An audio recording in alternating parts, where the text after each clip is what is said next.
The sun was already high over the desert, casting a harsh white glow across the endless stretch of dust and cracked earth. Heat waves shimmered above the road as a military convoy slowly moved through the barren landscape. Massive armored vehicles rolled forward in a steady line, their engines rumbling loudly against the silence of the desert. Inside one of the vehicles, a radio crackled to life.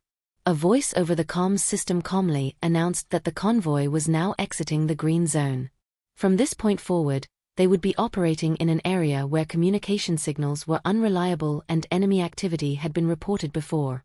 Everyone in the convoy was instructed to remain alert and keep their eyes open. Another update followed shortly after. The 10th Mountain Convoy had reportedly become stranded earlier, and there had been no situation report from them for several hours. At the same time, a separate convoy had entered a communication black spot, which meant radio signals could be unstable at any moment. In other words, the road ahead was uncertain. But for most of the soldiers inside the vehicles, moments like these had become routine. Long hours of driving through empty terrain were part of the job. Sometimes the tension was real, but other times it was just boredom mixed with anticipation.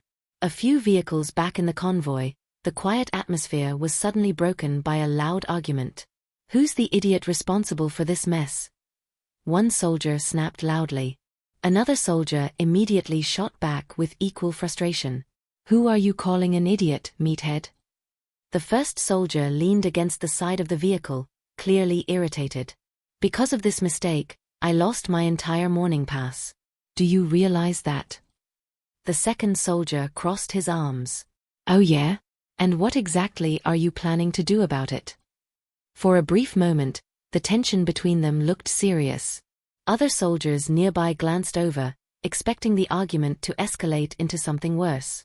But suddenly, without warning, the first soldier grabbed the other from behind and pulled him into a playful headlock. "Got you."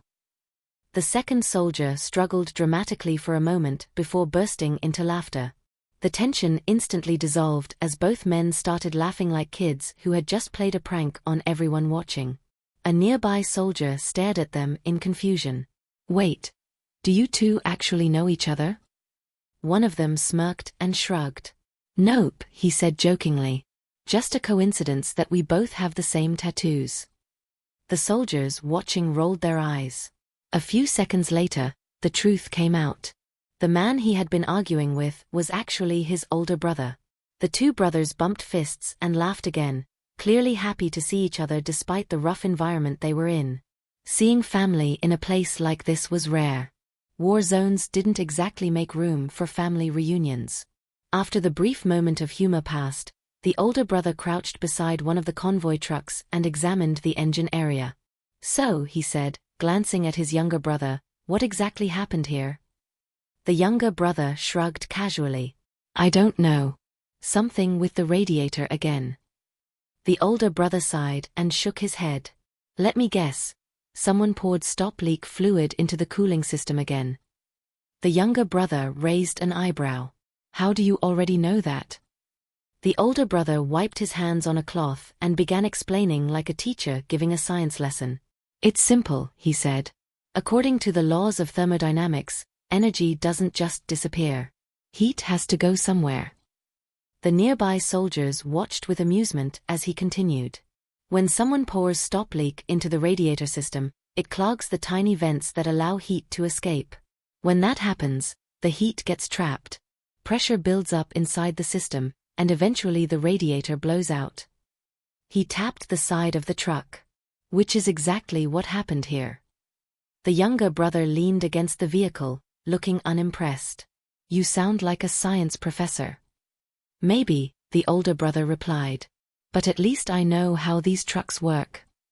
He paused for a moment before adding something else.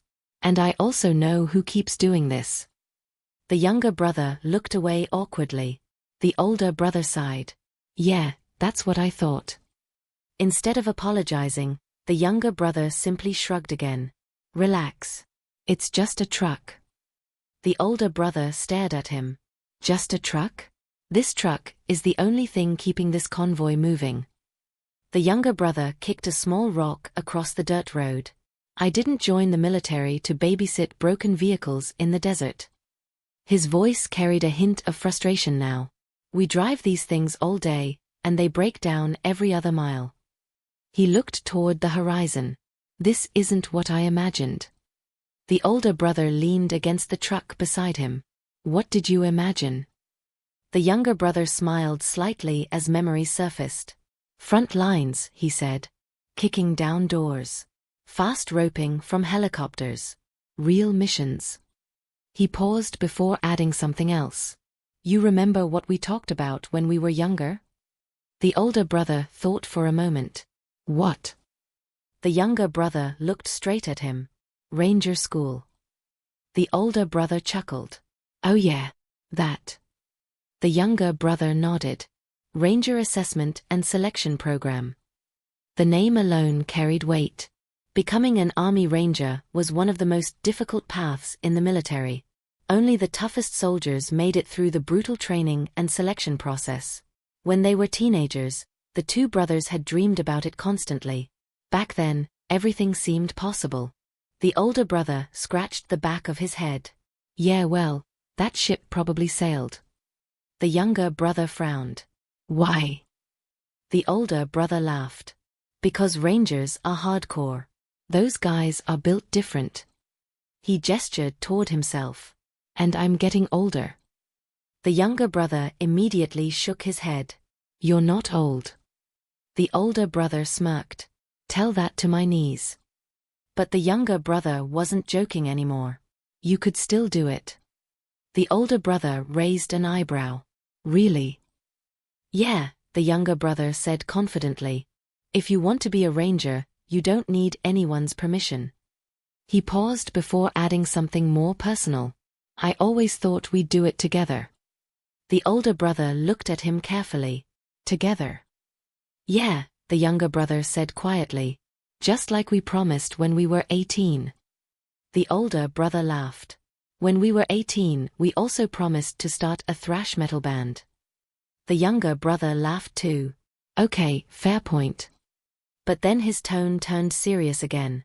"Still, imagine it." He pointed toward the distant airfield barely visible on the horizon.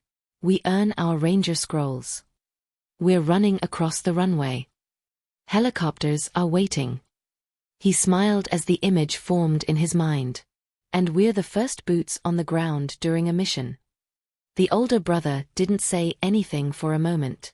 He just imagined it. The adrenaline. The challenge. The brotherhood. Finally, he shook his head slowly. "That actually sounds pretty amazing." The younger brother grinned. "So do it." The older brother looked at him. "You serious?" "Completely." The older brother thought about it for another moment. Then he nodded. "All right." The younger brother's eyes widened. "Wait. Seriously?" "Yeah," the older brother said. "If you're in, I'm in." The younger brother held out his hand. "Promise."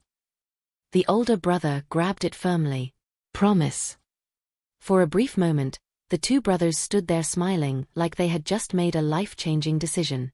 Around them, the convoy continued preparing to move again. One soldier shouted from the driver's seat. "Hey, are you two done daydreaming?" The older brother laughed. Yeah. He turned back to the truck. "Just need to top off the coolant." Another soldier suddenly stepped forward. "Actually, I'll do it." The older brother looked confused. "You sure?" "Yeah," the soldier said quickly. "Go take a break." The younger brother smirked. "See? Even he thinks you're getting old." The older brother shook his head. "You're going to regret convincing me to become a ranger." The younger brother laughed. "Probably." For a few seconds, everything felt calm again. The soldiers joked. Engines rumbled. Dust drifted across the road. And then suddenly, a loud shout cut through the air. "Incoming!" Gunfire erupted from somewhere beyond the rocky hills. Bullets ripped through the silence as soldiers instantly dove for cover. The playful conversation vanished in an instant. What had started as a quiet moment between brothers had suddenly turned into a fight for survival. The desert that had seemed empty just seconds earlier was now alive with chaos. And the convoy was under attack.